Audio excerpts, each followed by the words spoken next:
Today we're going to read Dear Mr. Henshaw by Beverly Cleary, pages 25 through 30. November 27th. Dear Mr. Henshaw, here we go again. I'll never write another list of questions for an author to answer, no matter what the teacher says. Number 6. Do you like school? School's okay, I guess. That's where the kids are. The best thing about 6th grade in my new school is that if I hang in, I'll get out. Number 7. Who are your friends? I don't have a whole lot of friends in my new school. Mom says maybe I'm a loner, but I don't know. A new boy in school has to be pretty cautious until he gets to know who's who. Maybe I'm just a boy nobody pays much attention to. The only time anybody paid much attention to me was in the last school when I gave the book report on the ways to amuse a dog. After my report, some people went to the library to get the book. The kids here pay more attention to my lunch than they do to me. They really watch to see what I have in my lunch because Katie gives me such good things. I wish somebody would ask me over sometime. After school, I stay around kicking a soccer ball with some of the other kids so they won't think I'm stuck up or anything, but nobody asks me over. Number 8. Who is your favorite teacher? I don't have a favorite teacher, but I really like Mr. Fridley. He's the custodian. He's always fair about who gets to pass out milk at lunchtime, and once when he had to clean up after someone threw up in the hall, he didn't even look cross. He just said, "Looks like somebody's been whooping it up," and started sprinkling sawdust around. Mom used to get mad at Dad for whooping it up, but she didn't mean throwing up. She meant he stayed too long at that truck stop down outside of town. 2 more questions to go. Maybe I won't answer them, so there. Ha ha. Lee Bots. December 1st. Mr. Henshaw. Okay, you win because Mom is still nagging me and I don't have anything else to do. I'll answer your last 2 questions if it takes all night. Number 9. What bothers you? What bothers me about what? I don't know what you mean. I guess I'm bothered by a lot of things. I'm bothered when someone steals something out of my lunch bag. I don't know enough about the people in the school to know who to suspect. I am bothered about little kids with runny noses. I don't mean I am fussy or anything like that. I don't know why. I'm just bothered. I am bothered about walking to school slow.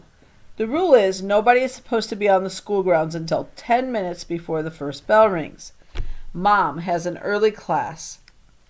The house is so lonely in the morning when she is gone that I can't stand it and leave when she does. I don't mind being alone after school, but I do in the morning before the fog lifts and our cottage seems dark and damp.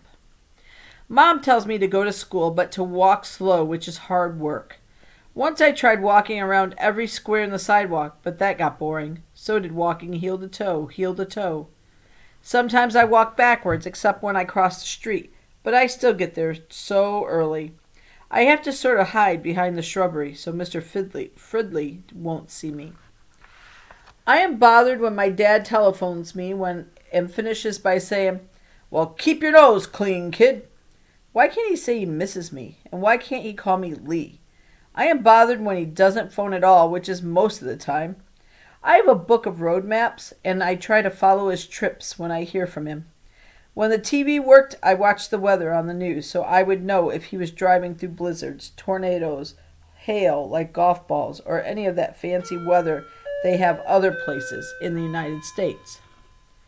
Number 10. What do you wish?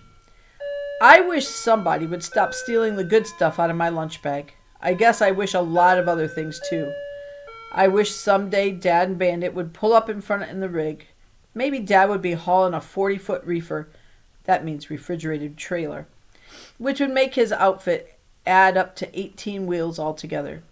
Dad would yell out of the cab, "Come on, Lee, hop in and I'll give you a lift to school." Then I'd climb in and Bandit would wag his tail and lick my face. We'd take off with all the men in the gas station staring after us.